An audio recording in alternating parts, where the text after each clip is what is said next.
In a busy park, a millionaire panics when he realizes his deaf son has disappeared. After minutes of despair, he finds the boy sitting on the grass, smiling and signing with a little beggar girl. Relieved but intrigued, he approaches and asks, "The girl, who taught you sign language?" The child's answer is such a shock that it makes the millionaire almost faint right there, revealing a secret capable of completely changing the course of his life, something he could never have imagined. The morning sun painted Willow Creek Park in golden hues as Richard Montgomery adjusted his wristwatch for the third time in 5 minutes. At 42, the businessman carried the weight of an empire built with an iron fist and calculated decisions. His 8-figure fortune, however, couldn't buy what he desired most, a true connection with Gabriel, his 7-year-old son.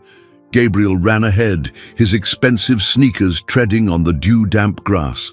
The boy was an enigma to Richard, deaf since birth. He communicated through gestures that his father still struggled to fully comprehend. Even after years of therapy and private tutors, Richard felt like a foreigner trying to decipher an ancient, mysterious language. "Don't go too far," Richard murmured, knowing the words wouldn't reach his son's ears. He made a clumsy gesture. With his hands, an attempt to replicate what he'd learned in the sign language classes he religiously attended every Wednesday. Gabriel waved back, a radiant smile illuminating his angelic face. The park buzzed with morning life. Seniors practiced. Tichy near the lake, mothers pushed strollers along shaded paths, and children ran among the colorful playground equipment. Richard observed it all with the calculating gaze of someone used to analyzing investments and risks. Each person there represented a variable in a social equation he preferred to keep under control. It was then that his world stopped. Gabriel had sat down on the grass near an ancient tree whose branches cast a perfect shadow. But he wasn't alone. A small girl, appearing to be about 6, was in front of him. Her tattered clothes told a story of hardship. A faded blouse with holes in the sleeves, a skirt that had once been blue but now displayed a grayish hue, and bare feet that revealed dirt-caked toenails. What paralyzed Richard wasn't the girl's appearance, but what she was doing. Her small hands danced in the air with a grace he had never seen, forming precise and fluid gestures. She was conversing with Gabriel in sign language, and the boy responded animatedly, his eyes shining with a vivacity his father rarely witnessed. Richard felt his chest tighten.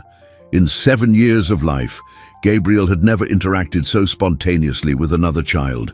The organized socialization attempts at children's parties and exclusive clubs always ended with the boy isolated, misunderstood by peers who didn't know how to communicate with him.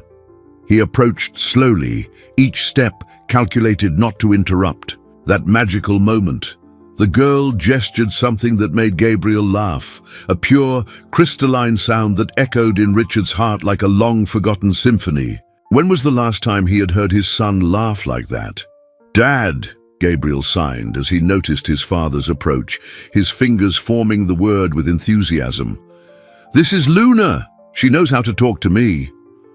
The girl looked at Richard with large, intelligent eyes, showing no intimidation before the imposing figure approaching. There was a dignity about her that contrasted with her evident vulnerability. She waved shyly, a universal gesture that needed no translation. "Thank you for talking with my son," Richard said, his voice hoarser than usual. "How did you learn sign language?" The girl exchanged a few quick signs with Gabriel, who translated for his father. "She says her mom taught her. Her mom was deaf, too." Richard nodded, intrigued. A street kid who mastered sign language was unusual, almost impossible. Curiosity and suspicion mingled in his analytical mind. "And where is your mother now?" he asked, addressing the girl directly. Luna lowered her eyes for the first time, her small fingers trembling slightly before forming the signs that would make Richard's world crumble. Luna's gestures were slow, heavy, with a sadness that seemed disproportionate for someone so young. Her small hands formed the words that cut through the morning air like sharp blades. "My mom went to heaven 2 months ago. Now I live with Grandma Carmen, but she's very sick." Richard felt the world spin around him. The brutal simplicity of the answer hit him like a punch to the gut. Gabriel, sensing the change in atmosphere, moved closer to his new friend, his eyes showing an understanding that went beyond words. "I'm so sorry," Richard murmured, trying to process the information. "And your grandmother, is she being cared for?" Luna nodded, but her signs revealed an even crueler reality. "Grandma Carmen can't work anymore. Sometimes she forgets things. I take care of her, but it's hard. That's why I come here in the morning. She sleeps a lot, and I like to see the children playing." Richard's business mind immediately began to calculate the implications of that revelation. A 6-year-old child caring for an elderly woman with possible signs of dementia. No source of income. Probably living in precarious conditions. It was a situation that challenged all his notions of control and predictability. Gabriel, oblivious to adult worries, continued to chat animatedly with Luna. Richard watched, fascinated, as his son, normally shy and reserved, blossomed in the presence of this extraordinary girl. She had the gift of making Gabriel feel normal, understood, valued. "Do you come here every day?" Richard asked, his voice betraying a growing concern. "Almost every day," Luna replied through signs translated by Gabriel. "I like to sit under this tree. Mommy said old trees hold stories of all the people who have rested in their shade." Richard looked at the ancient tree, its deep roots and branches extending like protective arms. For the first time, he saw beyond the park's functionality. It was a refuge, a sanctuary for lost souls like Luna. "Gabriel, we need to go," Richard said, checking his watch. He had an important meeting in an hour, and traffic would surely be heavy. But when he saw the look of disappointment on his son's face, his heart ached. "Can you come back tomorrow?" Gabriel signed to Luna, his eyes shining with hope. "I can," she replied, smiling for the first time since she mentioned her mother. "I like having a real friend." Richard watched the exchange between the children with a mixture of emotions he couldn't name. Pride for his son, concern for Luna, and something deeper, an old guilt that always haunted him when he thought of his own inability to truly connect with Gabriel. As they walked back to the car, Gabriel signed to his father. "Luna is special. She understands when I'm sad." "How so?" Richard asked, genuinely curious. "She knows I sometimes feel lonely, even when people are around. She feels that way too." Gabriel's words echoed in Richard's mind all the way to the office. His son, at 7, had articulated something he himself had taken decades to understand: the difference between being surrounded by people and truly connecting with someone. In the office, Richard tried to focus on the meeting with Japanese investors, but his mind kept returning to the park.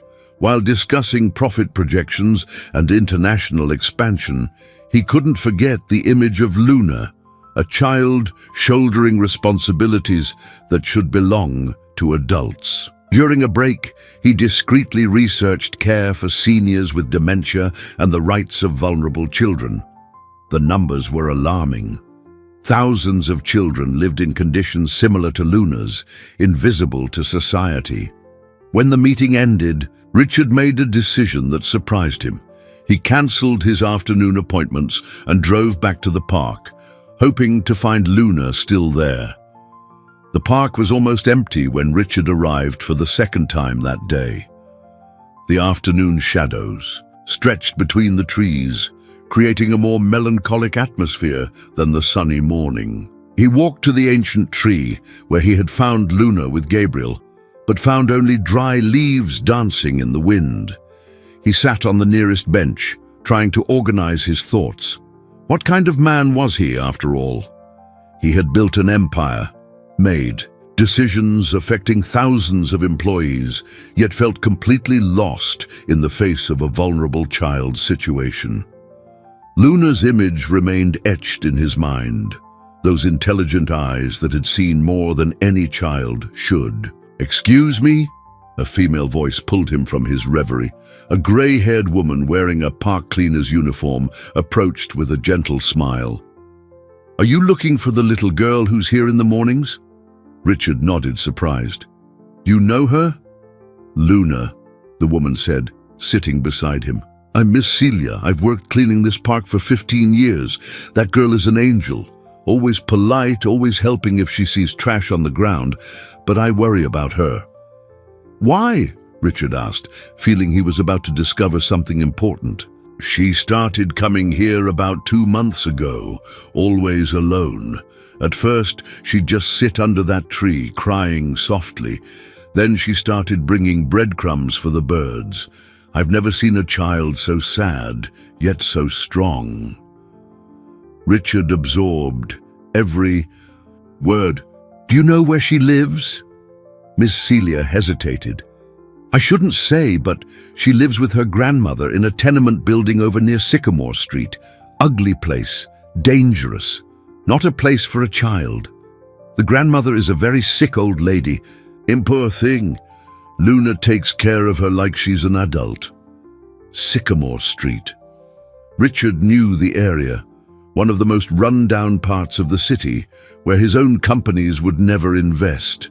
He felt a pang of guilt realizing how he had created a bubble of privilege around his family, completely ignoring the reality that existed just a few miles away. "Miss Celia, did Luna say anything about her mother?"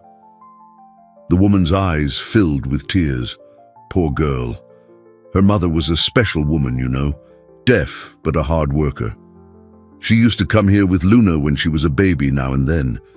Then she disappeared for a few years. When she came back, she was sick, very thin, died of tuberculosis, poor thing." Richard felt the impact of the revelation.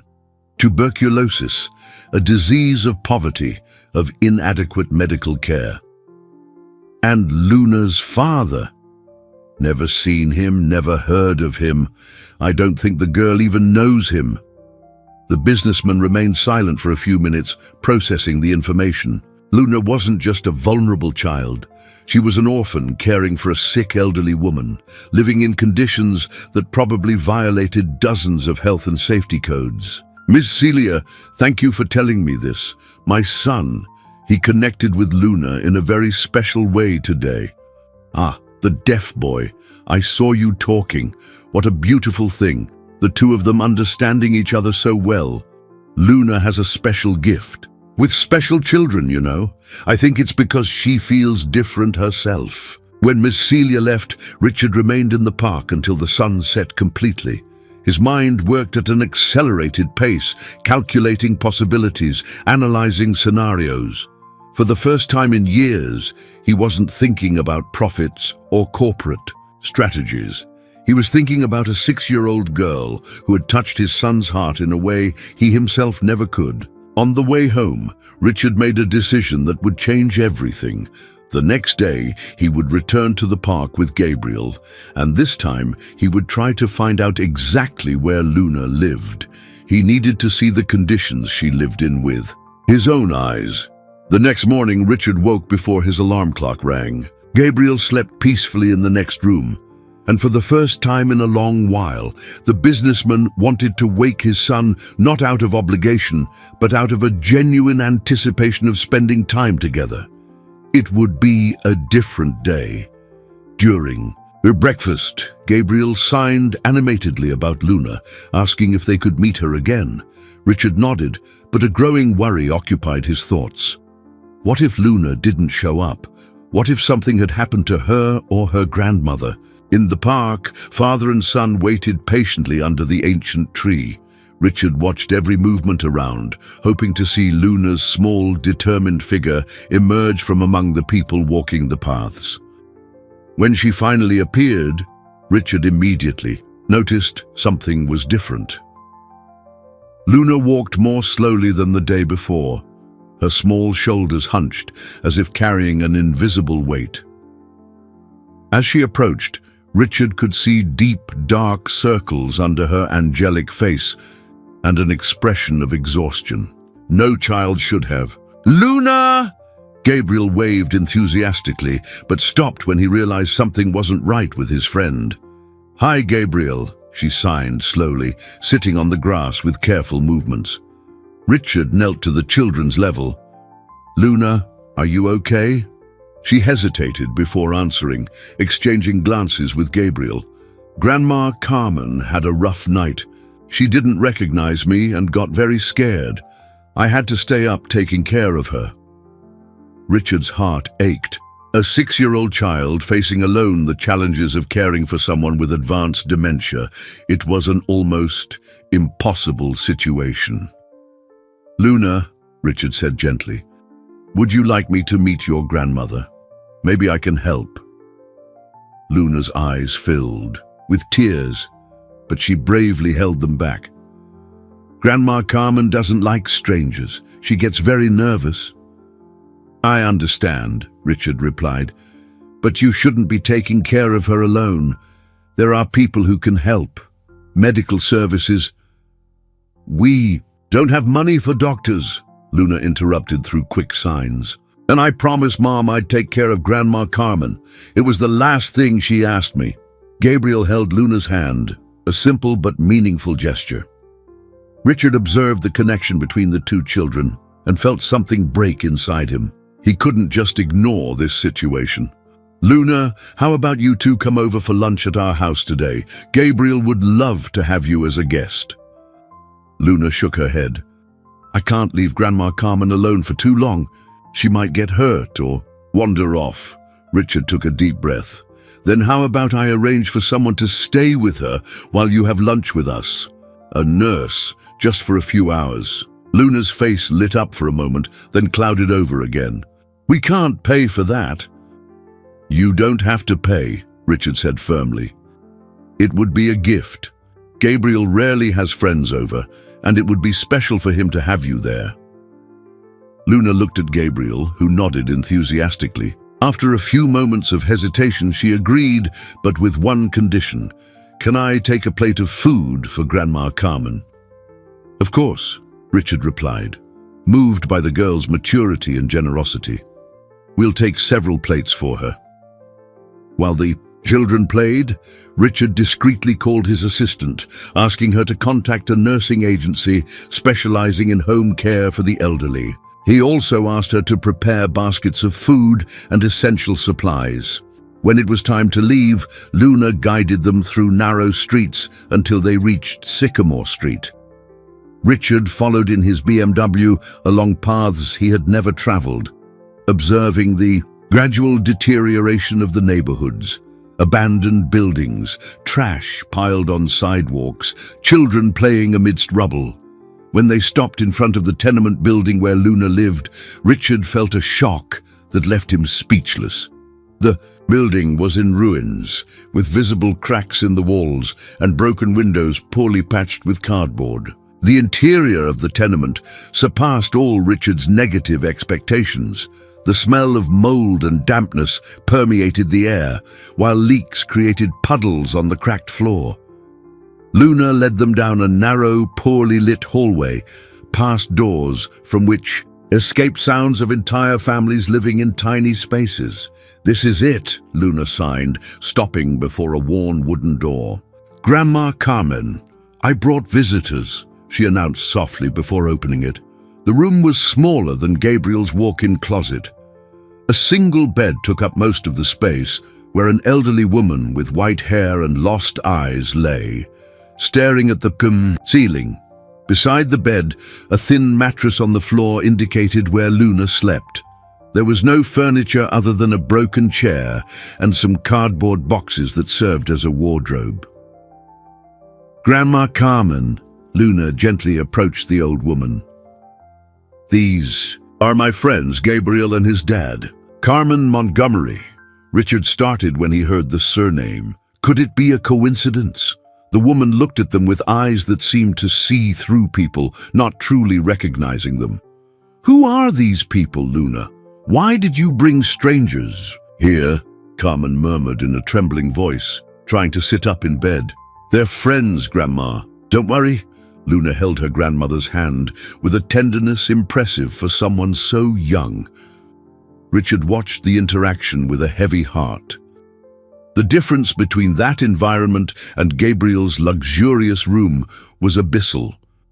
While his son had toys he never used, Luna owned only a rag doll, mended several times. "Mrs. Carmen," Richard said softly, "I've brought a nurse to keep you company while Luna has lunch with us. She's very experienced and kind." Carmen looked at him suspiciously, but Luna translated the words into reassuring signs. "I won't be long, Grandma. The nurse will take good care of you." When the nurse, Joanna, a mature and caring woman, arrived, Richard could finally breathe a sigh of relief. Carmen seemed to calm down with the female presence, especially when Joanna started talking about old recipes and memories of her youth. In the car, on the way home, Gabriel couldn't stop asking questions about the place where Luna lived. Richard struggled to find appropriate words to explain social inequality to a 7-year-old. "Why does Luna live in a place so different from ours?" Gabriel sighed. "Sometimes people go through hardships they can't solve on their own," Richard replied, choosing his words carefully. "Luna and her grandmother need help." At home, Luna was fascinated by everything: the well-kept garden, the crystal-clear pool, the spacious rooms. But what caught her attention most was Gabriel's library, filled with children's books and educational games. "Have you read all these books?" Luna signed to Gabriel. "Some," he replied modestly. "Do you like to read?" Luna nodded enthusiastically. "Mommy taught me. She said books are windows to different worlds." During lunch, prepared by the family cook, Luna ate delicately, savoring each bite as if it were a royal banquet. Richard observed her every reaction, noticing how someone so young could show so much gratitude for things his family considered trivial. "Luna," Richard said, "I'd like to talk to you about some possibilities for helping you and your grandmother." She looked at him attentively, and Richard continued, "There are social programs, government assistance, medical treatments that could improve life for both of you." "I've tried," Luna replied through signs translated by Gabriel. "But they always ask for paperwork we don't have, or they say Grandma Carmen needs to go to places in person. She can't leave the house."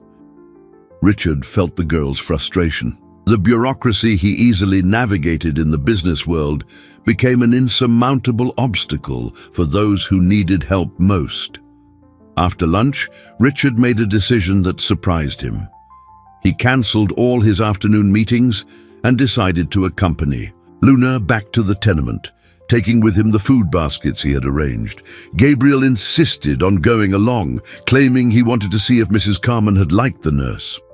On the way back, Luna was more talkative, telling stories about her mother.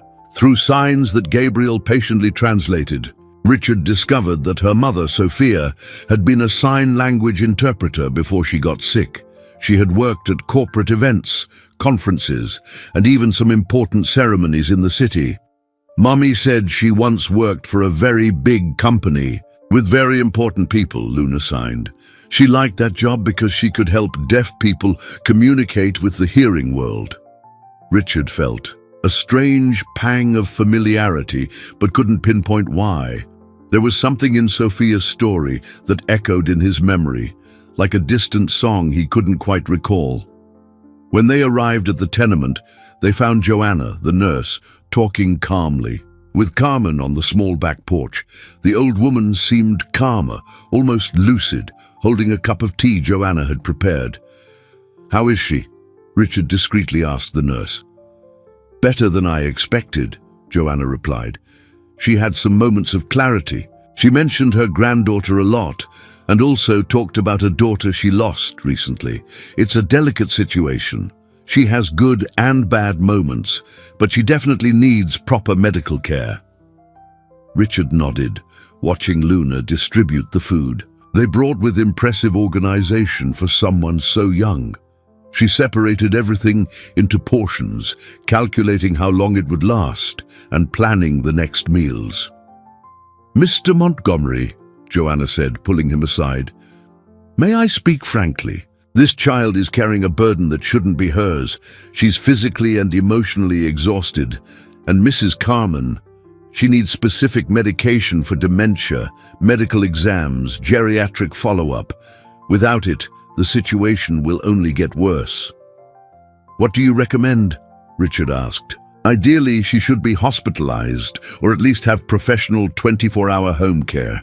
And Luna, she needs to be in school, playing, being a child, not taking care of a sick adult." Joanna's words echoed in Richard's mind as he watched Luna. Help Carmen take her headache medicine. There was a tenderness in the way the girl cared for her grandmother that contrasted painfully with his own difficulty connecting with Gabriel. Later, as they prepared to leave, Carmen had a surprising moment of lucidity. She looked directly at Richard and said, "I know you from somewhere. Your face, it's familiar." Richard felt a chill. "Perhaps we've met before, Mrs. Carmen." "Sophia used to talk about a kind man at a big company," Carmen murmured, but soon her eyes became vacant again. In the car, Gabriel asked his father, "We're going to help Luna and Mrs. Carmen, aren't we?" "Yes," Richard replied without hesitation, "but we need to do it the right way." That night, Richard couldn't sleep. He called his personal lawyer, Mr. Harrison, explaining the situation and asking about the legal possibilities for help. The conversation wasn't encouraging. "Richard," Mr. Harrison said, "you need to be very careful. Helping financially is one thing, but getting directly involved in the life of a child without a stable family structure can lead to legal complications. There are protocols, responsible agencies, complex bureaucracies." "And if I do nothing?" Richard asked. "Then you sleep soundly without legal complications." But Richard knew that sleeping soundly was exactly what he wouldn't be able to do if he abandoned Luna to her fate. 3 days had passed since the first visit to the tenement, and Richard had established a routine. Every morning, he took Gabriel to the park to meet Luna, and every afternoon he arranged for Carmen's care through private nurses. It was a temporary arrangement, but it allowed the girl a few hours of preserved childhood. That Thursday morning, however, Luna didn't show. Up at the park, Richard and Gabriel waited for almost 2 hours, their concern growing with each passing minute. Miss Celia, the park cleaner, approached with a grave expression. "Mr. Montgomery," she said, "something terrible happened. The police were at the tenement last night. They took the girl." Richard's world collapsed. "What do you mean, took her? Where to?" "Some neighbor reported that a child was living alone with an old lady who couldn't take care of her. Social workers came and took Luna to a shelter. Mrs. Carmen was admitted to a public institution." Gabriel, sensing the tension in the conversation, tugged at his father's sleeve. "Where's Luna?" he signed. Richard knelt to his son's level, trying to control his own emotion. "Luna had to go to a place where other people will take care of her for now." "But I want to see her," Gabriel signed vehemently, tears starting to form in his eyes. "Me too, son, me too." Richard immediately called Mr. Harrison, demanding information on how to locate Luna. The response was frustrating. Due to child protection laws, he had no legal right to information about her whereabouts, as he was neither a relative nor a legal guardian. "Richard, you need to understand," the lawyer explained over the phone. "The system is doing exactly what it's supposed to do. A 6-year-old child cannot be responsible for caring for an elderly woman with dementia." But she was being cared for. "I was providing nurses, food, everything they needed. That's not enough in the eyes of the law. Luna needs a stable home, formal education, proper care." After hours of calls and contacts, Richard finally managed to discover that Luna had been taken to the St. Francis Children's Home, an institution known for being overcrowded and under-resourced. When he arrived there with Gabriel, they were received by Ms. Evans, the administrative director. "I'm sorry, Mr. Montgomery," Ms. Evans said in a bureaucratic tone, "but we don't allow visits from anyone who isn't a direct relative or a pre-approved adoptive candidate." "I'd like to start the adoption process," Richard said impulsively, surprising himself with the words. Ms. Evans looked at him skeptically. "Mr. Montgomery, adoption isn't a simple process. There are psychological, social, financial evaluations. It takes months, sometimes years. And according to the girl's file, she has some behavioral challenges." "What kind of challenges?" Richard asked, alarmed. "She refuses to speak. Since she arrived, she only communicates through gestures nobody here understands. She's also had some episodes of resistance to rules." Gabriel tugged at his father's sleeve again. "She's sad," he signed. "Luna gets like that when she's scared." Richard felt a fury rise within him. "She communicates in sign language because that's what she learned from her mother. They're not strange gestures, it's a legitimate language." "Mr. Montgomery, please calm down," Ms. Evans said. "We're doing the best we can with the resources we have." At that moment, a social worker named Patricia approached. "Excuse me for interrupting, but there's something you need to know about Luna. She ran away this morning." Richard's blood ran cold. "What do you mean, ran away?" "She disappeared during breakfast. We've already activated search protocols, but..." Patricia hesitated. "She knows the streets well. She could be anywhere." The news that Luna had run away hit Richard like a thunderbolt.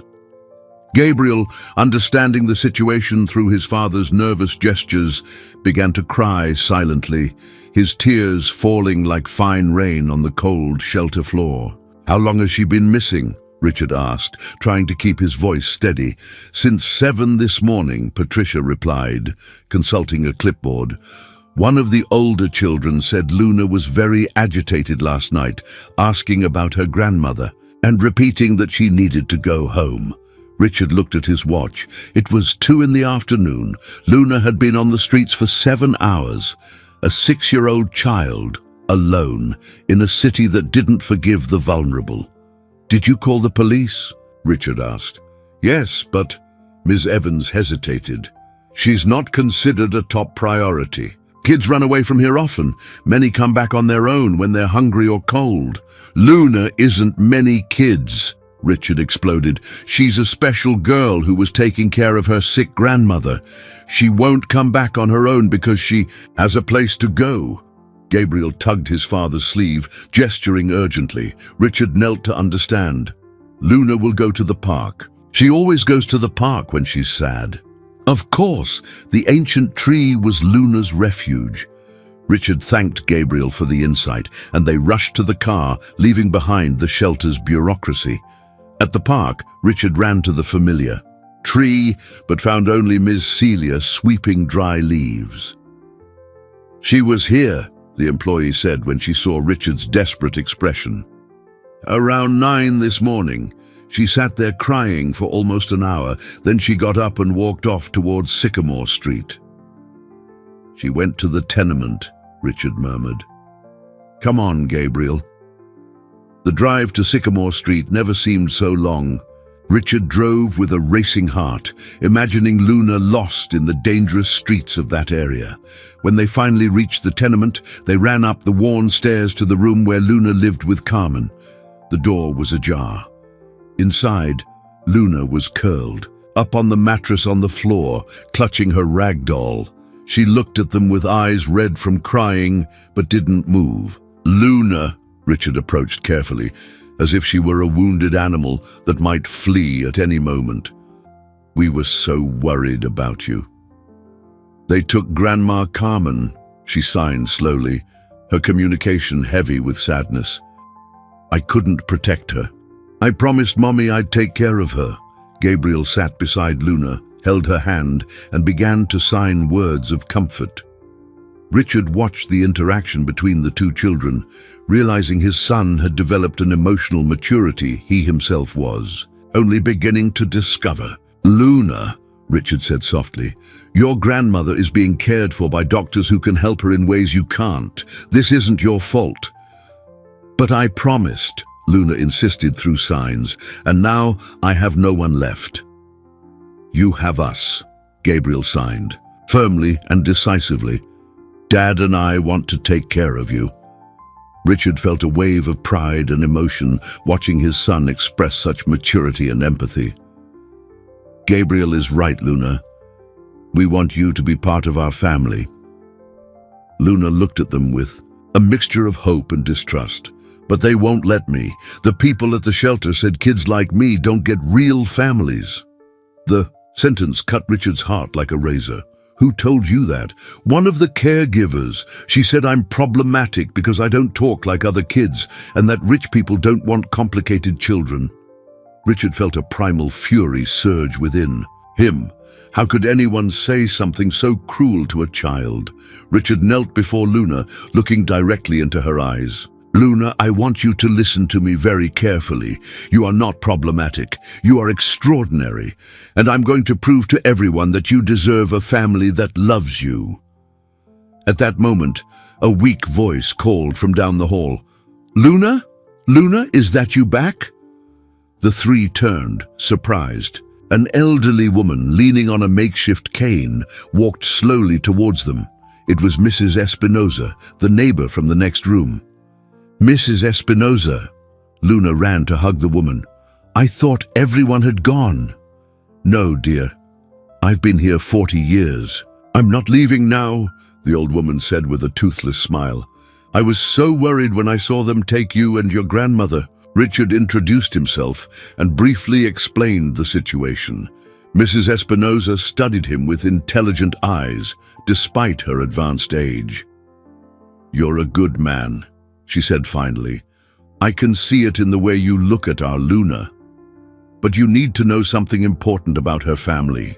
The old woman invited them into her small room, which was similar to Luna's, but with some religious decorations and old photographs on the walls. She served water in chipped glasses and sat in the only available chair. "Sophia, Luna's mother, was special," Mrs. Espinosa began. "When she came to live here, she was pregnant and very scared. Never spoke of the child's father, but always said she had worked for important people." Richard listened to every word, feeling he was about to discover something crucial. Sophia was a sign language interpreter, very talented. She worked at big events, famous companies. One day she came home very happy, saying she'd gotten a permanent job at a huge company, that she could finally give Luna a better life. "What company?" Richard asked, though he already suspected the answer. "Montgomery and Associates," Mrs. Espinosa said. She always said the name with pride. Richard's world stopped. Montgomery and Associates was his company. Sophia had worked for him. "But something happened," the old woman continued. "Sophia came home one day crying, saying she'd been fired over a misunderstanding. Someone had accused her of theft, but she swore she was innocent." Richard felt his stomach churn. When did this happen? "About 4 years ago. Sophia never got another permanent job after that. The stigma followed her. She did odd jobs, but it was never enough." Luna, who had followed the conversation through Gabriel's signs, looked at Richard with an expression of painful recognition. "Your company fired my mom," she signed slowly. Richard felt the weight of guilt crash down on him. For all these years, he had signed off on dismissals based on his team's reports, without deeply questioning the circumstances. Sophia could have been one of the victims of his distant, impersonal management. "Luna," he said, his voice choked. "I didn't know. If I had known..." "Mommy always said it wasn't the big boss's fault," Luna signed, with a generosity that broke Richard's heart. "She said maybe he didn't even know she existed." Mrs. Espinosa continued. "Sophia kept a box with documents from that time. It's in "The closet over there, if you want to see." With trembling hands, Richard opened the box the old woman indicated. Inside were Sophia's certificates as an interpreter, photographs of her working at Montgomery and Associates events, and a termination letter signed by himself. Reading the document, Richard discovered the details. Sophia Mendoza had been accused of stealing a company tablet during an event.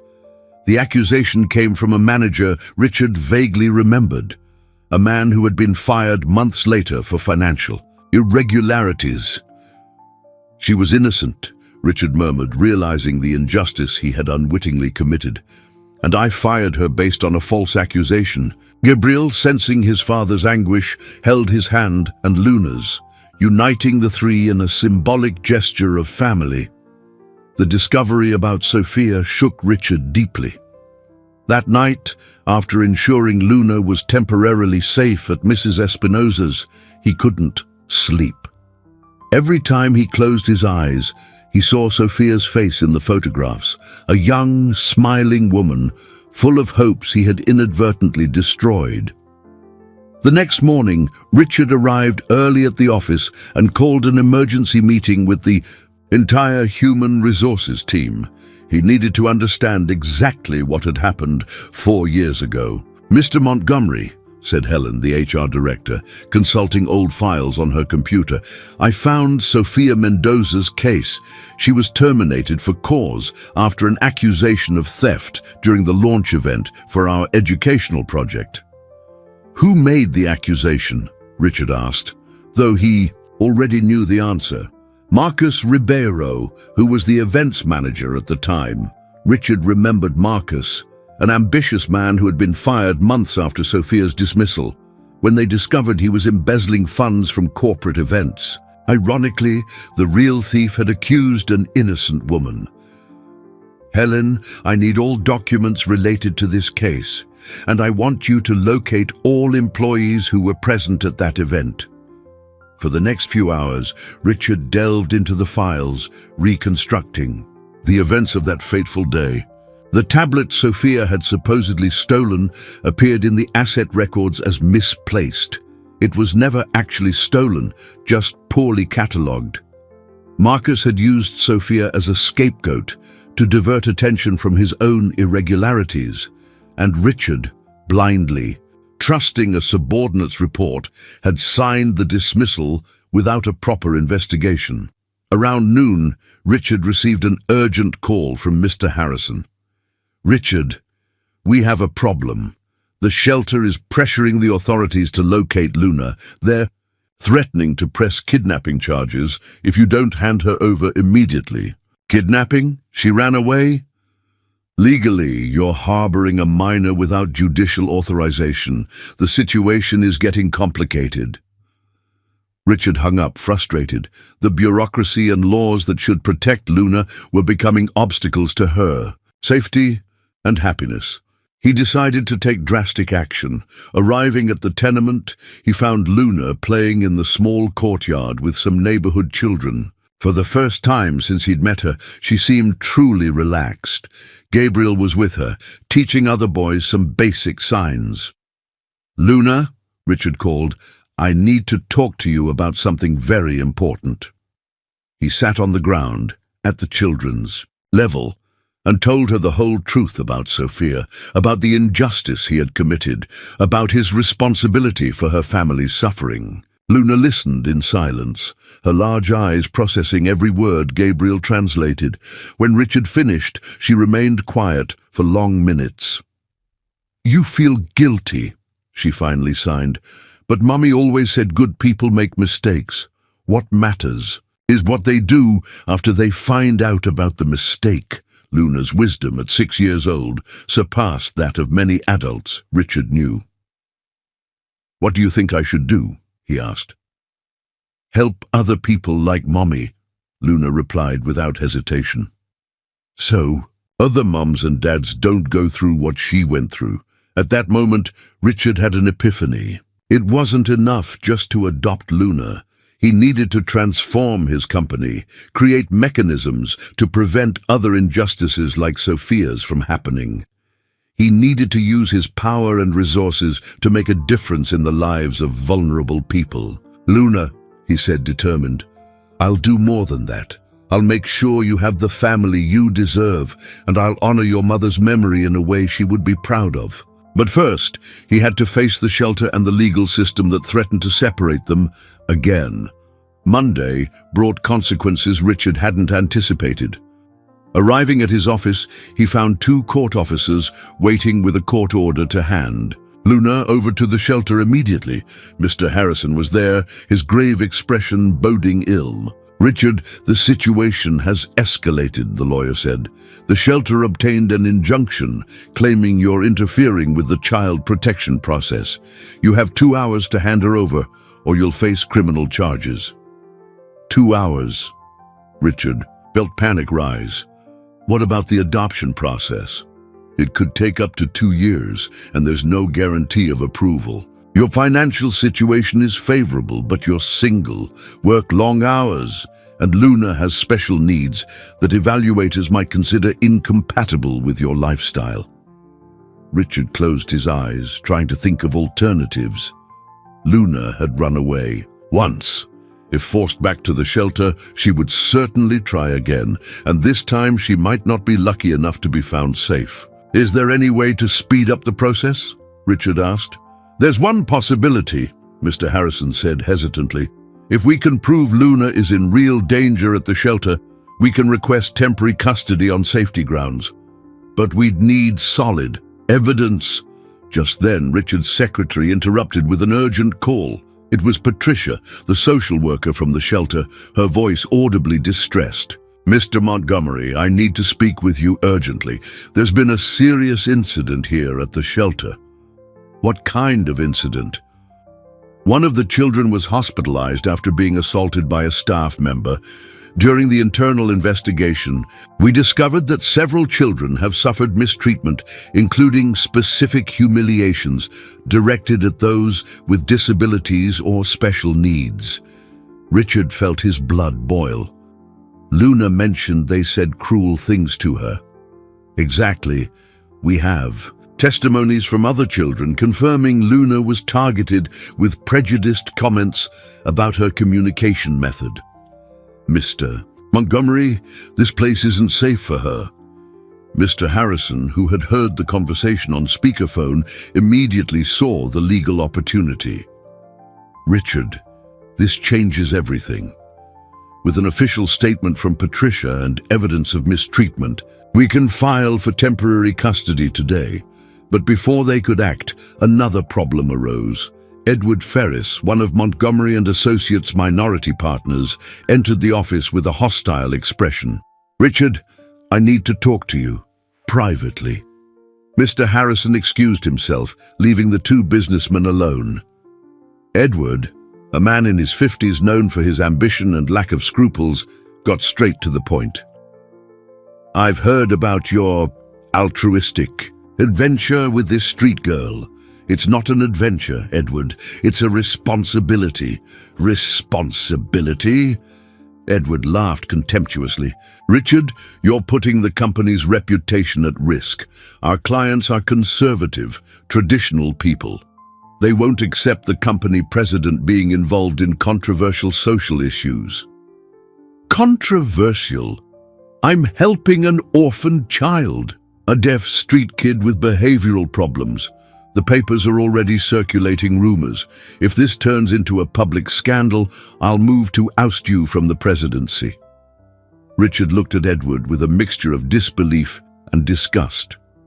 "Are you threatening me? I'm warning you, as a friend and partner. Give up this madness. Hand the girl over to the proper authorities and let's get back to business." "And if I don't," Edward smiled coldly, "then you'll find out that not everyone shares your charitable impulses."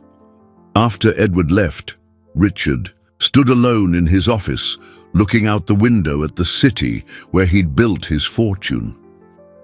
For the first time in his career, he faced a dilemma where money and power weren't enough to solve the problem. He had less than an hour to make the most important decision of his life. With only 40 minutes left on the court's deadline, Richard made the decision that would define not only his future, but Luna's and Gabriel's as well. He called Mr. Harrison and said simply, "File for temporary custody, now." While the documents were hastily prepared, Richard left his office and drove to the tenement for the last time. He found Luna playing with Gabriel in the small courtyard, both oblivious to the legal storm brewing. "Luna," Richard called, kneeling before her, "I need you to be very brave today.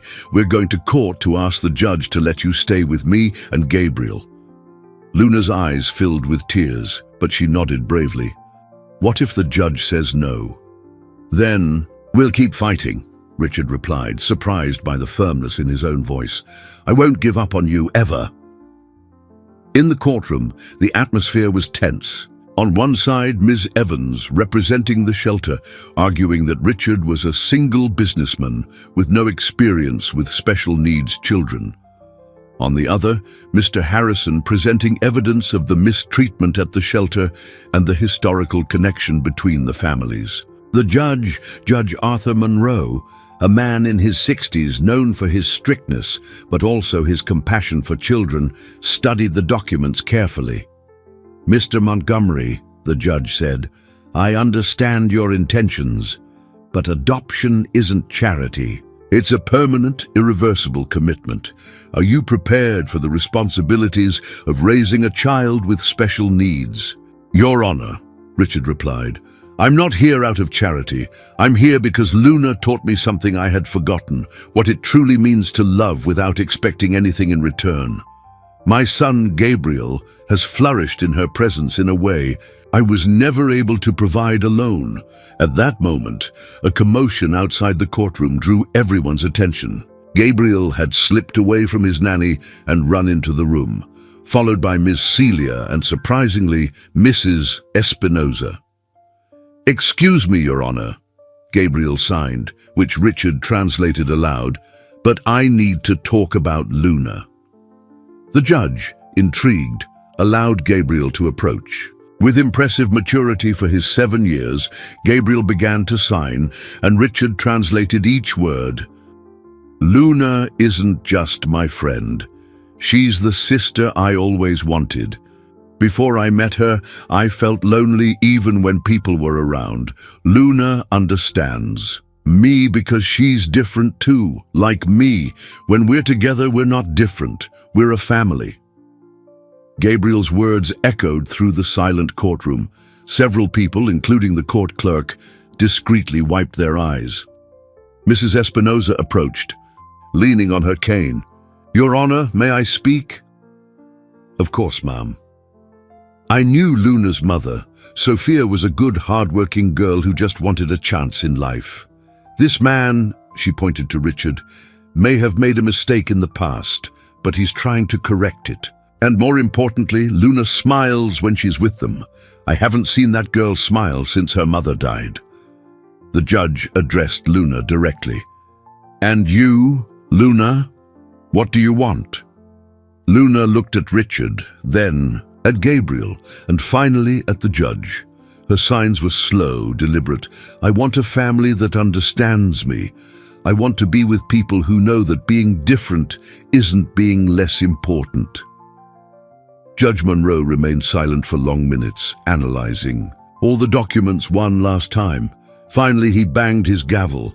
"I grant the motion for temporary custody for 6 months, during which time a full evaluation will be conducted for definitive adoption." The room erupted in tears of joy, but the judge wasn't finished.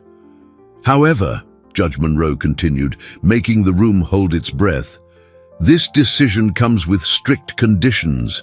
Mr. Montgomery, you must provide psychological counseling for Luna, specialized education appropriate to her needs, and monthly reports on her development. Any negligence will result in the immediate reversal of this decision." "Understood, Your Honor," Richard replied, relieved but aware of the responsibility he was undertaking. "Furthermore," the judge added, "I want to see this family back here in 6 months. If all goes well, I will consider definitive adoption." 3 weeks later, life had completely transformed for everyone involved. Richard's mansion, once silent and formal, now echoed with laughter and sign language conversations. Luna had adapted surprisingly well to the new routine, and Gabriel was flourishing like never before. Richard had fulfilled his promise to honor Sophia's memory meaningfully. Montgomery and Associates launched the Sophia Project, an inclusion program offering job opportunities for people with hearing impairments, along with an assistance fund for vulnerable families. The employees' reaction surprised even Richard. Far from the resistance Edward had predicted, the company received hundreds of applications from talented professionals previously overlooked by the market. Productivity increased, and the company gained national recognition for its inclusive practices. Edward Ferris, realizing he was on the wrong side of history, tried one last play. He called a meeting with the other partners, claiming Richard was emotionally compromised and no longer capable of making rational business decisions. The meeting didn't go as Edward had hoped. One by one, the partners voiced their support. For Richard, some mentioned how their own families had been touched by Luna and Gabriel's story. Others cited the positive financial results of the Sophia Project. "Edward," Richard said calmly at the end of the meeting, "you're right about one thing. I'm not the same man I was a month ago. I've learned that true success isn't measured just in profits, but in the positive impact we can have on other people's lives." Edward left the company the following week, selling his shares and muttering about sentimentality in business. His departure was met with general relief. Meanwhile, Luna thrived in her new special school, where for the first time she had classmates who communicated in sign language. Gabriel had enrolled in the school's volunteer program, helping other deaf children adjust. One day, Richard received an unexpected call from Patricia, the social worker. "Mr. Montgomery, I have news about Luna's grandmother. How is Mrs. Carmen?" "Better than we expected. With the right medication and specialized care, she's shown significant improvement. She still has moments of confusion, but also periods of lucidity, and she's asking to see Luna." The following weekend, Richard took Luna and Gabriel to visit Carmen at the nursing home where she was being cared for. The reunion was emotional. Carmen recognized Luna immediately, and, in a moment of clarity, gave her blessing to the new family the girl had found. "Sophia would be proud," Carmen said, holding Luna's hands. "You found what she always dreamed for you, a family that loves you as you are." Luna hugged her grandmother, her eyes shining with tears of happiness. For the first time in months, she didn't carry the weight of caring for someone. She could simply be a loved and protected child. On the way back, Gabriel signed to his father, "Now we're a real family, aren't we?" "Yes," Richard replied, glancing in the rearview mirror at Luna sleeping peacefully in the back seat. "Now we're a real family." 6 months after that first encounter in the park, Richard found himself under the ancient tree at Willow Creek Park again. But this time, he wasn't alone. Luna and Gabriel played on the grass, their laughter echoing through the morning air like a symphony of pure joy. The contrast with that first day was striking, where once there was sadness and uncertainty, now hope and genuine love flourished. The final adoption process had been approved the previous week. Judge Monroe had been visibly moved as he signed the papers, commenting that he rarely saw such a positive transformation in so little time. Luna was now officially Luna Montgomery, sister of Gabriel Montgomery, daughter of Richard Montgomery. "Dad," signed Gabriel, running towards Richard, "Luna wants to show you something." Luna approached shyly, carrying a folder of drawings from school. With evident pride, she showed a series of illustrations she had made about her new family. The drawings depicted special moments, her and Gabriel playing in the park, the three of them together in court, and a particularly touching image of a woman with wings, Sophia, watching from heaven with a radiant smile. "This one is special," Luna signed, pointing to the last drawing. "It's our family helping other families." The drawing showed the Montgomery and Associates building transformed into a colorful place with people of all kinds working together, including several people communicating in sign language. Richard hugged Luna, moved by the depth of the girl's understanding. "You know, that's exactly what we're doing, don't you?"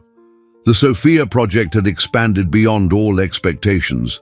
The company now employed over 50 people with hearing impairments, had partnered with 3 special schools, and had inspired other companies in the city to create similar programs. Richard had discovered that by opening doors to previously overlooked individuals, he had found exceptional talents that elevated the entire organization.